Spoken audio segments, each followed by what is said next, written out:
Marriage இன்விடேஷன்ல இருக்கக்கூடிய இப்படிப்பட்ட ஒரு காமனான வார்த்தையை இத்தனை நாள் பார்க்காம விட்டுட்டோமே என்னன்னு தானே யோசிக்கிறீங்க.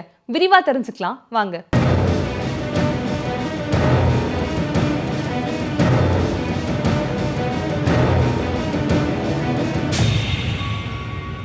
பொதுவா ஒரு மேரேஜ் இன்விடேஷன் நம்ம கையில வருது அப்படின்னா அது மேரேஜ் இன்விடேஷன் யாருக்கும் யாருக்கும் திருமணம் அப்படிங்கறத கூட நம்ம பார்க்காம எந்த லொகேஷன் என்னைக்கு நடக்குது இதை மட்டும் தான் பார்த்திருக்கோம்.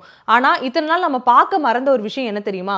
மணமகனுக்கும் மணமக்களுக்கும் இடையே முன்னாடி போடக்கூடிய அந்த பெயர் திருநிறை செல்வனா இருக்கட்டும் இல்ல திருவளர் செல்வியா இருக்கட்டும், இது போன்ற பெயர்களுக்கு பின்னாடி இருக்கக்கூடிய அர்த்தங்கள் என்ன என்ன அப்படிங்கறத இத்தனை நாள் நம்ம தெரியாமலே கடந்து போயிருக்கோம். மணமக்களுடைய பெயர்களுக்கு முன்னாடி போடக்கூடிய பெயர், அதாவது திருவளர் செல்வனா இருக்கட்டும் இல்லனா திருவளர் செல்வியா இருக்கட்டும், இதற்கு அர்த்தம் என்ன அப்படின்னா எங்க வீட்ல நடக்கக்கூடிய முதல் மேரேஜ் இதுதான் என்னுடைய ஃபர்ஸ்ட் பையன், இவனுக்கு நடக்கக்கூடிய கல்யாணம், அப்படி இல்லனா இதுதான் என்னுடைய ஃபர்ஸ்ட் பொண்ணு, இந்த பொண்ணுக்கு நாங்க பண்ணக்கூடிய கல்யாணம் அப்படிங்கறத எல்லோருக்கும் வெளிப்படுத்தணும் அப்படிங்கிறதுக்காக தான் இந்த திருவளர் செல்வனா இருக்கட்டும் திருவளர் செல்வியா இருக்கட்டும் இந்த டேர்மை ஸ்பெசிஃபிக்கா யூஸ் பண்றாங்க.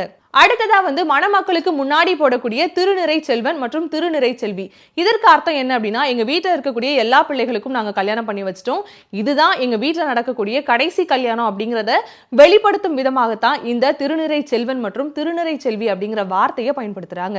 இந்த ரெண்டு வார்த்தைகளை கடந்து இன்னொரு வார்த்தையும் ஸ்பெசிஃபிக்கா இடம்பெற்றிருக்கும். என்ன அப்படின்னா ஏக புத்திர திருநிறை செல்வன் மற்றும் ஏக புத்திரி திருநிறை செல்வி அப்படிங்கிறது.